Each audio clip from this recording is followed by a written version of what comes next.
Hey everyone, welcome back to Corporate Decoder, the place where we decode the hidden stories in corporate filings. And let me tell you, Bluebird Corporation just dropped a bit of a switcheroo on us, and it has got some interesting reasons behind it. Buckle up because we are about to dive deep. Alright, so the big news here is that Bluebird Corporation has decided to end a joint venture it had with a company called Generate Capital. Remember, this joint venture was all about electrifying school buses, providing what they called electrification as a service. Basically, Bluebird would provide the electric buses, help with financing, set up charging stations, and manage the whole process for school districts. This started back in December of 2023, a pretty significant partnership that had equal ownership between Bluebird and Generate Capital.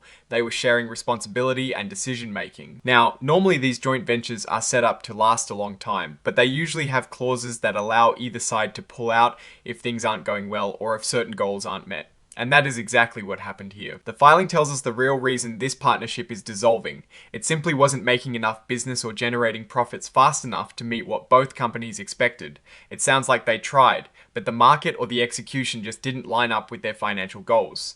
So both sides agreed it was time to call it quits. They are now going through the process of winding down this Clean Bus Solutions venture and will formally dissolve the company that was set up for it. Now, Bluebird did put some money into this venture. The report states they've invested about $1.6 million to keep it afloat while they were trying to make it work. But here is the good news for Bluebird investors. The company says this termination is not expected to have a major negative impact on their future finances or operations. It seems like the investment wasn't so large that its failure would cripple the company, but that is not all the shakeups from Bluebird in this filing. They also announced a personnel change. Mr. Jeff Sanfrey has been officially appointed as an executive officer of the company, taking on the role of chief operating officer. Now, it is interesting to note that he has actually been acting as Chief Operating Officer for his areas of responsibility since February of 2024, but only now has his role officially evolved to meet the strict definition of an Executive Officer as defined by the Securities and Exchange Commission, or the CC, his responsee. Abilities cover a lot of the nuts and bolts of the company manufacturing, quality, logistics, and making sure things run lean and efficient.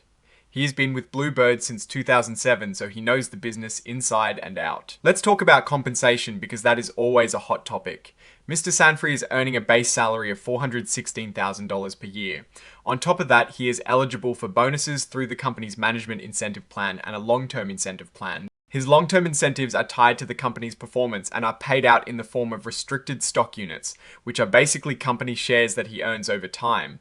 For the fiscal year 2025, if they hit their targets, his payout was actually 150% of his target, which is a good sign that the company is aiming high and he is being rewarded for that. And like most top executives, he has a severance package in place.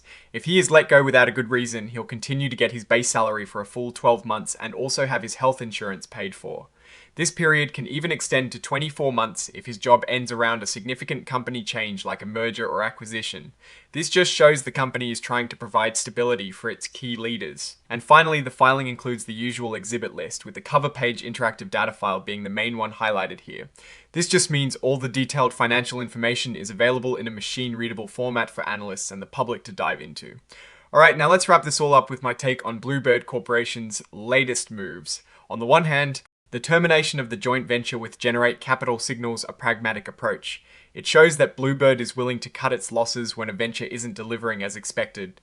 This is a sign of good financial discipline to not keep throwing money at something that isn't working, especially given the $1.6 million they invested. This move frees up resources and management focus for their core business. The fact that it's not expected to have a material adverse effect is also a big positive, meaning the pain from this is likely minimal. On the other hand, the promotion of Jeff Sanfrey to Executive Officer and COO is a solid internal move.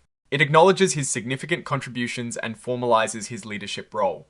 This stability in leadership, especially in operational roles, is crucial for any company, particularly in a manufacturing sector. The compensation structure, while standard for an executive, shows they are rewarding performance. Especially with that 150% payout on his LTIP if targets are met.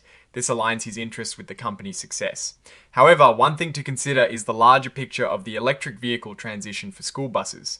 While this specific joint venture didn't pan out, the market for electric school buses is still growing. Bluebird's ability to eventually capitalize on this market will be key. Are there other partnerships they are exploring, or can they go it alone effectively?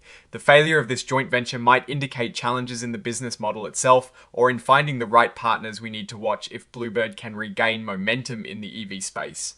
The risks here are also tied to broader economic conditions and government funding for school transportation. In conclusion, Bluebird appears to be navigating some strategic adjustments. They are smartly exiting a non-performing venture while solidifying their internal leadership. The path forward will depend on their ability to adapt and innovate in the evolving electric vehicle market. What do you think about Bluebird's decision to end the joint venture and Mr. Sanfri's promotion? Let me know your thoughts in the comments below if you found this breakdown helpful. Please hit that like button and subscribe for more in-depth corporate analysis. And don't forget to join our Discord community linked in the description for even more discussions and insights. Thanks for watching, and I'll see you in the next video.